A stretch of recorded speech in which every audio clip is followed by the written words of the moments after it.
Bora lá, galera, mais um vídeo aqui do nosso canal e bora falar do Vasco. O torcedor tá muito irritado aí com o time do Vasco nessa desclassificação aí. Ficou muito feia para a equipe do Vasco, saiu na segunda fase da Copa do Brasil. A equipe terminou aí empatado 0-0, não perdeu no tempo normal, né? Perdeu na disputa de pênaltis, né? E o torcedor que tá criticando muito o Maurício Barbieri por ter inventado também o posicionamento do André, né? Ele mudou o posicionamento do André dentro de campo e também na hora das cobranças de pênalti, o Pedro Raul foi o quinto jogador a cobrar a penalidade máxima. Lembrando que o jogador é péssimo cobrando pênalti, vem perdendo pênalti aí nos últimos jogos, né?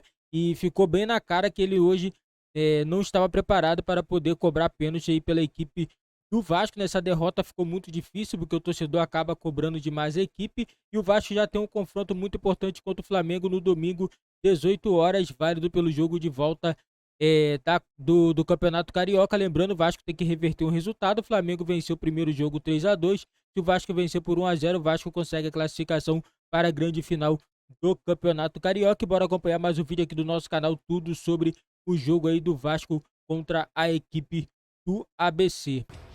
O que eu consigo é te apontar fatores que, sem dúvida nenhuma, contribuíram para esse resultado, que é um resultado decepcionante para o torcedor, como é para nós também, sem dúvida nenhuma. Nós estamos frustrados.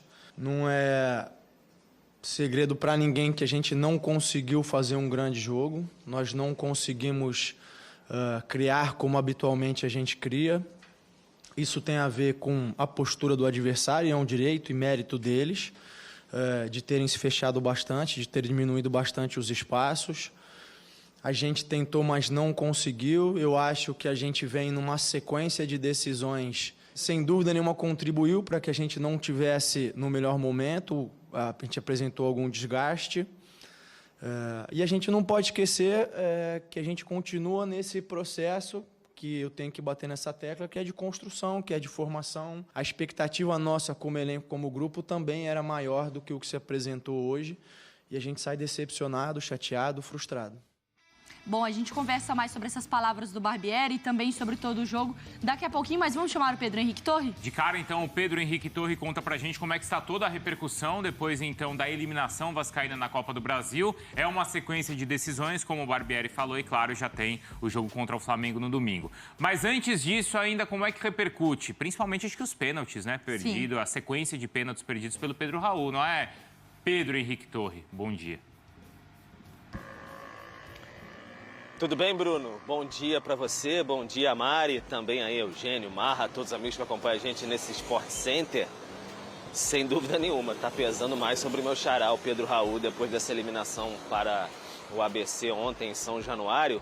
Um momento complicado que vive o Vasco, né? Porque olha como gira bastante o mundo, né? Vinha de uma grande empolgação naquele clássico contra o Flamengo e aí perde a primeira semifinal, onde tinha vantagem, e agora essa grande decepção nessa quinta-feira em São Januário, um jogo 0-0. O Vasco que jogou até com um time um pouco mais solto, né? A gente pode até colocar dessa maneira, não tinha ali o Rodrigo no meio de campo, mas o Marlon Gomes, um time um pouco mais para, enfim, ofensivo, podemos colocar dessa maneira. Tentou ali, mas teve, como disse o Eugênio aí, se não me engano, uma atuação muito ruim. E aí pesou demais em cima do Pedro Raul, porque teve a bola do jogo, a bola da classificação para deixar tudo mais calmo para esse fim de semana. Então, vascaínos injuriados com o seu artilheiro, tem 7 gols nessa temporada, então o pessoal está muito chateado com o Pedro Raul. O Orelhano falhou ali no final, mas é a maior contratação dessa temporada, o pessoal deposita alguma esperança. Pesa mais com o Pedro Raul pela sequência de 3 pênaltis perdidos aí. Volta Redonda, teve aquele contra o Flamengo e agora numa decisão contra o ABC.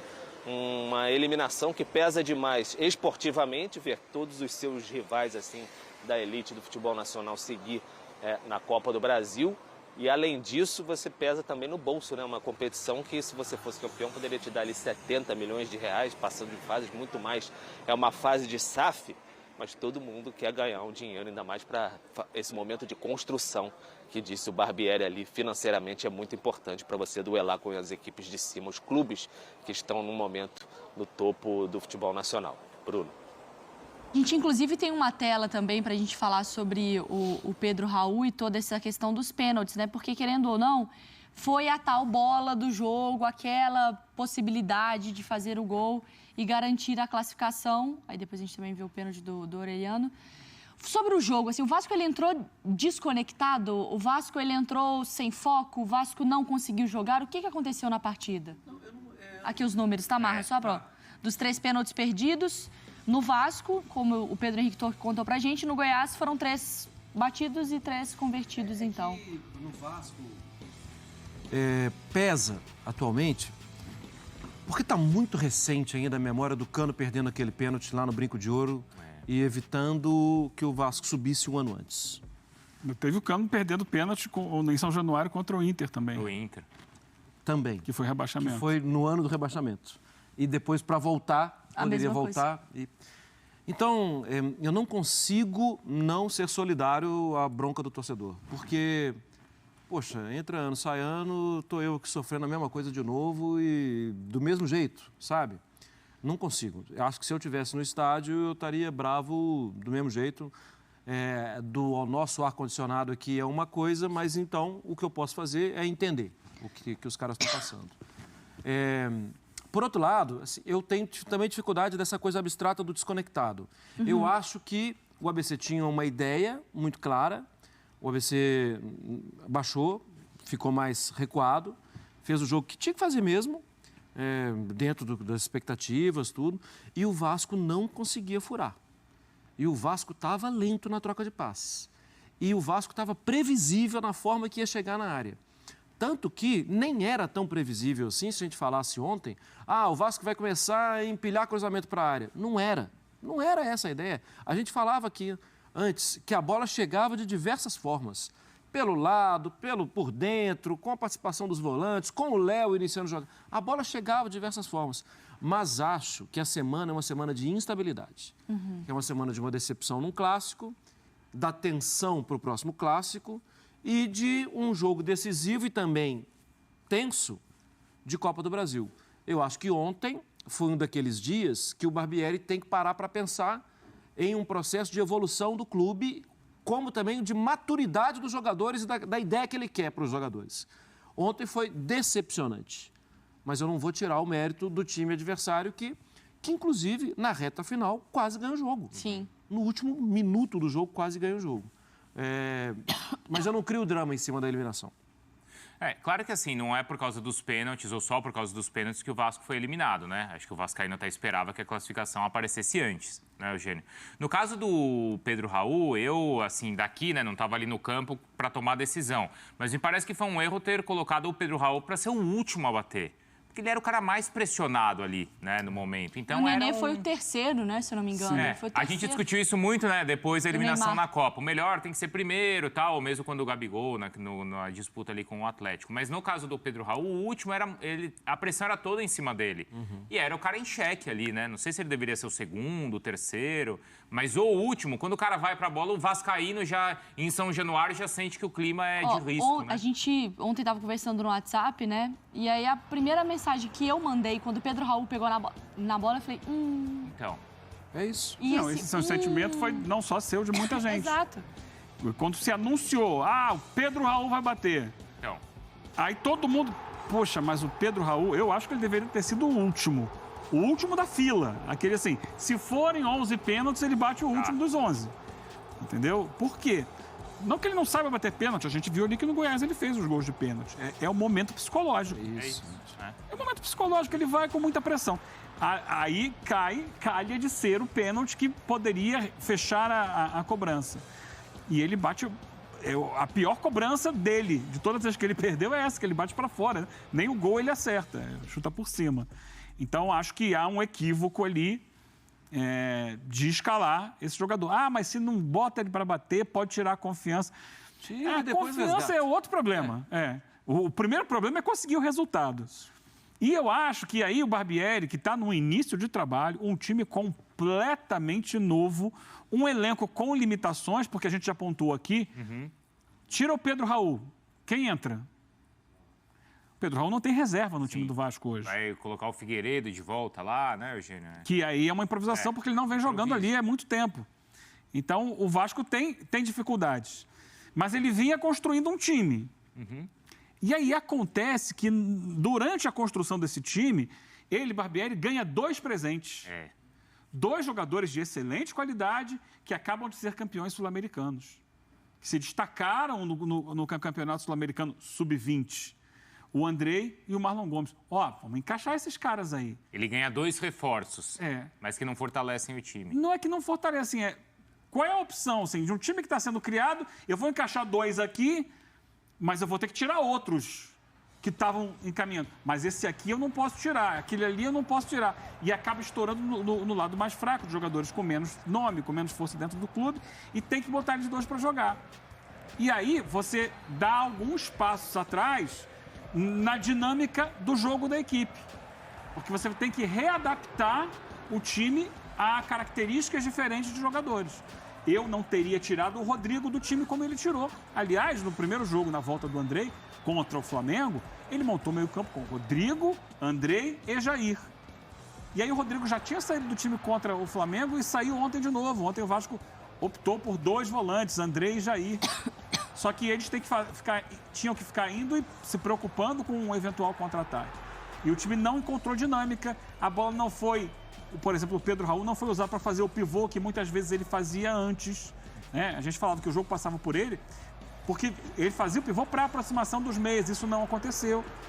E o time foi se perdendo e foi piorando com o passar do tempo do jogo. Né? Acho que psicologicamente a cobrança interna, né, deles próprios deve ter sido muito pesada e o time não se encontrou, foi cada vez mais se mostrando instável emocionalmente. E isso acabou na disputa de pênaltis, né, com a demonstração desses 2 pênaltis perdidos. Ô Pedro, e aí, Pedro Henrique Torre, entrar naquele ponto dessa dualidade ali do torcedor do Vasco, porque assim, o Pedro Raul é um jogador muito importante pro esquema, é um jogador de qualidade, a gente até citava como ele foi importante no jogo contra o Flamengo, naquele que atrapalha até o Rodrigo Caio, né, assim, ele tem a sua qualidade, mas ao mesmo tempo ele não é 100% como o torcedor gostaria, não é à toa que ele sai xingado ontem de São Januário.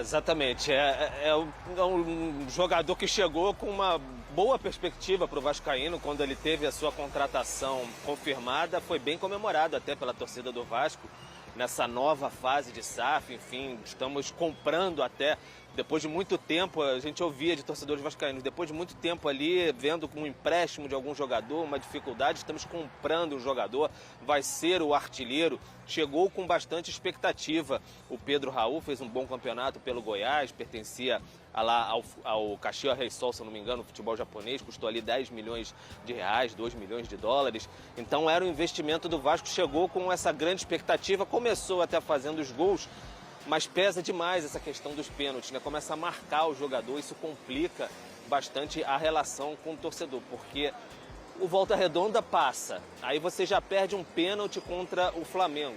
O Vasco até venceu aquela partida, mas era um pênalti que, enfim, poderia determinar demais o resultado ali, botar um 2-0.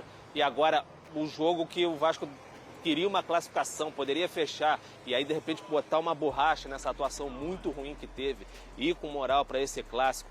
Aí você já vê hoje o torcedor vascaíno já passando um pouco mais cabisbaixo aqui pelo Maracanã, na troca de ingressos, o rubro-negro já passando com o peito mais estufado, e aí tem que eleger um vilão, parece, e ontem parece que esse rótulo de vilão ficou mesmo com o Pedro Raul, que saiu muito abatido lá, xingado e hostilizado pela torcida. Você estava falando, inclusive, da torcida, Pedro, e eu vi uma discussão também nesse sentido por causa do valor dos ingressos e postura da torcida em São Januário, onde normalmente a torcida, a gente não tem nem o que falar, né? Ou como mais, elogiar ainda mais a torcida do Vasco. Ontem isso foi dúvida, por quê? Quais os protestos? O que aconteceu? Bruno, São Januário, Eugênio sabe muito bem, é característica muito grande, tem a canção, São Januário, meu caldeirão e tudo mais. A força da torcida é muito característica, pulsando o tempo todo, mesmo nos momentos mais difíceis da história do Vasco, sempre apoiando demais. E a diretoria resolveu, para esse jogo contra o ABC, reajustar o preço dos ingressos, assim, a arquibancada comum, que era 70 ali no Campeonato Carioca, pulou para R$150, ali a área da social pulou para 250, então os organizados até divulgaram uma nota em protesto que não iriam participar de forma tão ativa assim do jogo. Como seria não participar de forma tão ativa do jogo? Não levar faixas, não levar instrumentos, não ser uma presença tão marcante assim. E, de fato, eu não estive lá ontem em São Januário, mas conversando com algumas pessoas e tendo os relatos de quem lá esteve, de fato fez muita diferença, assim. Não foi aquele São Januário tão pulsante, tão caldeirão como nas outras oportunidades. Talvez a diretoria pudesse majorar esses ingressos depois, ali no Brasileiro, numa rodada de Brasileiro, não num jogo tão importante, como eu disse. Valia muito esportivamente, também financeiramente para o Vasco, para a sequência da temporada, e agora teve um impacto muito grande, né? Queria ter um impacto talvez financeiro, mas só essa classificação aí valia 2.100.000 reais, fora o que eu já disse, um título seriam 70 milhões de reais, tem um impacto moral também para a equipe. Ô Pedro, você volta para participar com a gente ao longo do Sport Center, que a gente vai falando do Vasco, mas também já projetando para o jogo contra o Flamengo, tá? Daqui a pouco você volta. Combinadíssimo, estaremos aqui. Só uma comparação do preço, a torcida do Palmeiras está reclamando que o ingresso para o Campeonato Paulista semifinal no Allianz Parque, o mais barato é 140. Quer dizer, no Allianz Parque, para o Palmeiras, a semifinal do Campeonato Paulista. Quer dizer, em São Januário estava mais caro ainda. Tá totalmente fora de equilíbrio esse preço aí, me parece, né?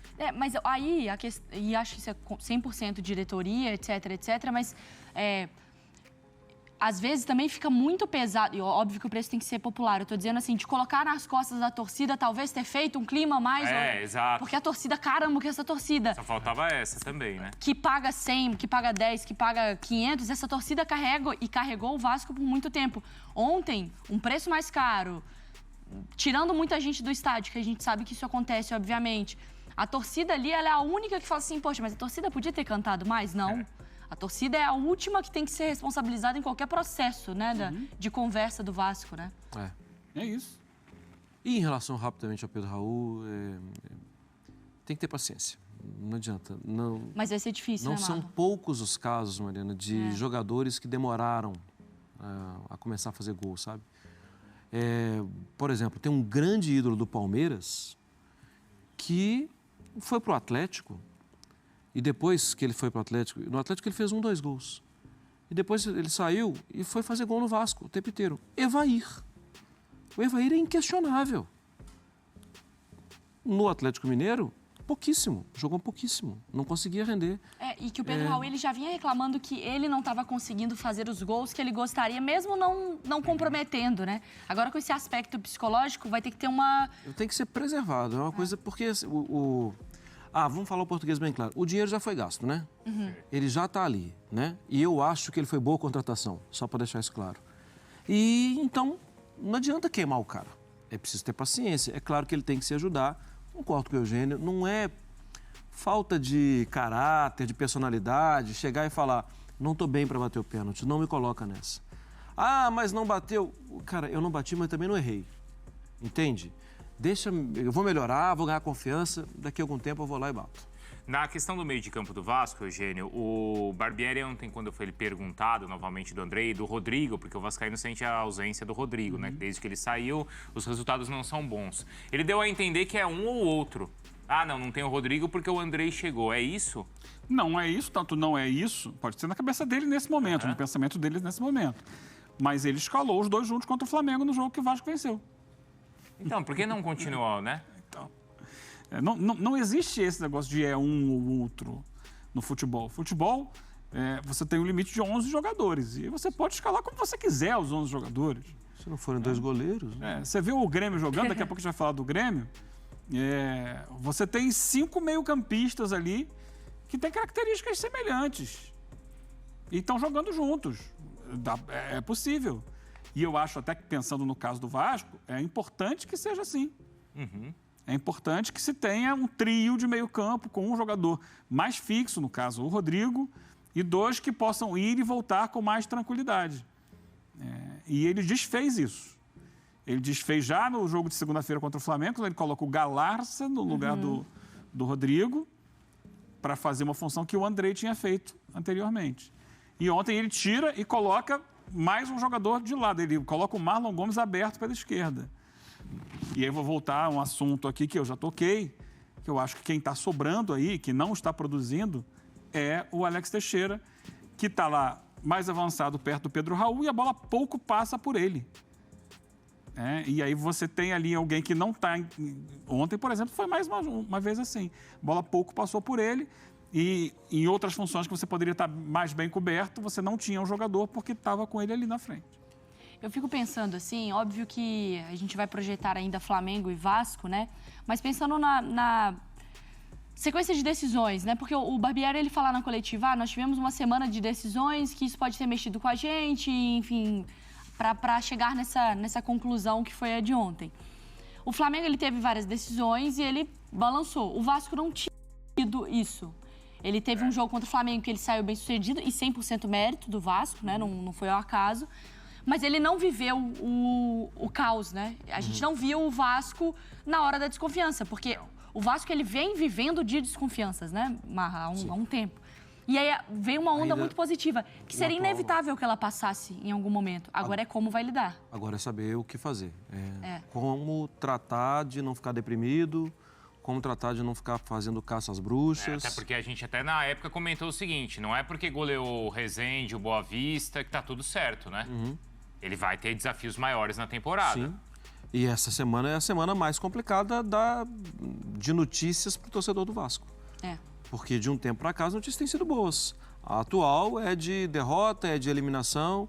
É preciso sair dessa. E não vai sair dessa bem com caça às bruxas. Acho que em algum momento até pode afastar um jogador ou outro para preservação. Mas não é por... E em relação ao meio campo, rapidamente, a sensação que eu tenho, e quem trabalha diariamente é o Barbieri, é que pode ser que sejam 3 volantes mesmo. E não tem nenhum problema. O Liverpool joga com 3, tá? Só para informar. Há anos. E foi campeão de Premier League, campeão de Champions e tal. A linha de defesa é alta, vai ter que ter um protetor. Então, não vejo o menor problema.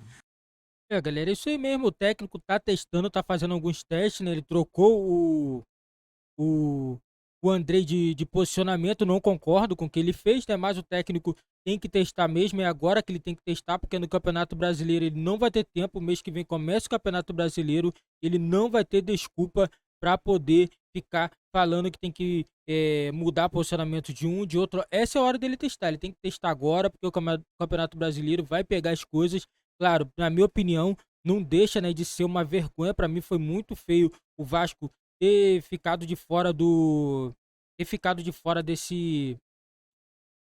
dessa terceira fase da Copa do Brasil, né? Porque o Vasco tem muito mais camisa, tem muito mais time, né? E não deveria ter perdido esse jogo. O Vasco jogou muito mal, né? As cobranças de pênaltis aí não foi bacana. O Pedro Raul tem que tentar aí melhorar o psicológico, tem que treinar bastante também cobrança de pênaltis aí, porque o Vasco pode precisar dele e ele não pode ficar escondido aí para poder cobrar. O jogador, pelo menos o jogador foi lá, cobrou, não se escondeu. Isso daí que eu acho bacana, é normal, só perde quem bate, né? Mas tem que ter um pouco de paciência. Eu acho feio um atacante perder tantos pênaltis, eu acho, mas ele tem que treinar, tem que testar muita coisa aí para poder ver o que ele pode fazer aí nesse time do Vasco. Galera, esse foi o vídeo do nosso canal aí. Vou pedir para você se inscrever no nosso canal se você não é inscrito. Deixe seu like também, ative o sininho das notificações para você não perder nenhum vídeo aqui do nosso canal.